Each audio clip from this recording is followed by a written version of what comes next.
Yesterday's gospel reading, it was very similar to what we have today. Yesterday was from the Gospel of John, and today we have the account from the Gospel of St. Matthew. And notice that Judas had already betrayed our Lord for 30 pieces of silver. He's just really looking for an opportunity now to betray him. And right after the Passover meal that they have, he goes out. And what's interesting that's brought up in today's gospel reading also is how all of them, when our Lord says, "Truly I tell you, one of you will betray me," and they're greatly distressed because they obviously don't want to betray our Lord. St. Peter, he's willing to lay down his life for our Lord, at least he says he is. They love him so much. The thing that is furthest from their minds is to want to betray him. Except for Judas, of course. And one by one, they begin to say, "Surely not I, Lord."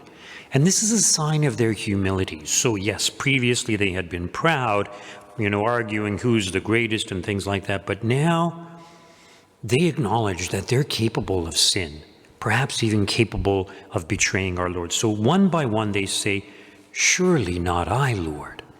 Now our Lord doesn't really respond to them. But he says, "The one who has dipped his hand into the bowl with me will betray me. The Son of Man goes as is written of him, but woe to that one by whom the Son of Man is betrayed. It would have been better for that one not to have been born."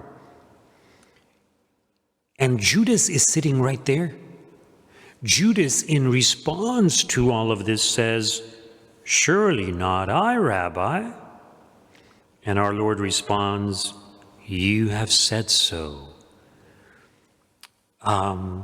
What does our Lord mean by saying "you have said so"? Well, he's kind of affirming that maybe, yes, what you say is that you are the one. But what I wanted to draw your attention to is our Lord makes it clear that this is the worst thing conceivable. It would be better for this one not to have been born.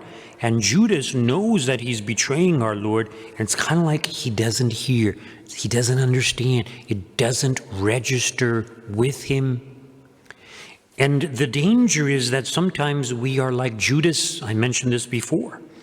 And part of the problem with Judas here is he's got tunnel vision. He only sees what he wants to see. He doesn't see beyond that. And sometimes when it comes to sin, we have tunnel vision. Let's say somebody who's addicted to a particular type of sin, maybe pornography or drugs or whatever, right? When their passions are aroused, it's like that's the only thing they can focus on. That's the only thing they want. Nobody can reason with them. Nobody can make them understand at that point that it's wrong, that it's bad for them. They only have tunnel vision. And this is very, very unfortunate, but we're prone to be like that.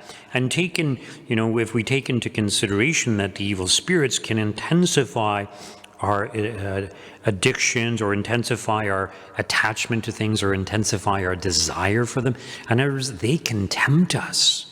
So we are very prone, we are very capable of giving into these things. And this is why it's so important for us to be open to what others have to say, to try to understand what others might be saying to us.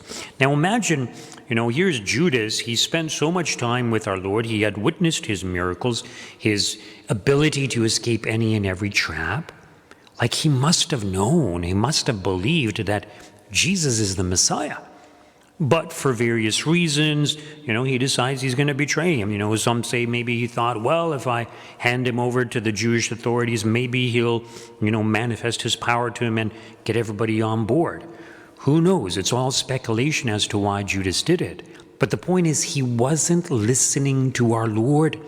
He had more evidence than even the Pharisees or the Jewish leaders in regards to the great miracles, the great signs that our Lord was performing. In other words, there's no doubt that God is present in him, that he's God incarnate, or at least that the power of God is in him. He should have listened.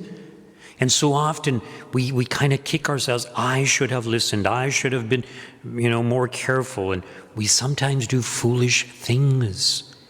And this is very, very unfortunate. So We need to listen to our Lord. We need to be like the other apostles who acknowledged, yeah, we're capable. We're capable of denying our Lord. We're capable of betraying our Lord. Therefore, Lord, watch over me. Do not allow me to betray you. Keep your hand on me. Help me to persevere on the right path. Help me to be fixated on you. Help me to have tunnel vision on you, to understand you. Because sometimes our tunnel vision is on other things, and we can't see beyond that tunnel vision. So let us remain focused on our Lord, on our relationship with God, the most important thing in this world. And let us keep in mind that Christ is the light of the world. So when we are focused on him alone, we see other things, things that we wouldn't see otherwise. And he allows us to see these things to warn us, to prepare us, to equip us to be able to deal with the things of this world so that we can act as we ought to act.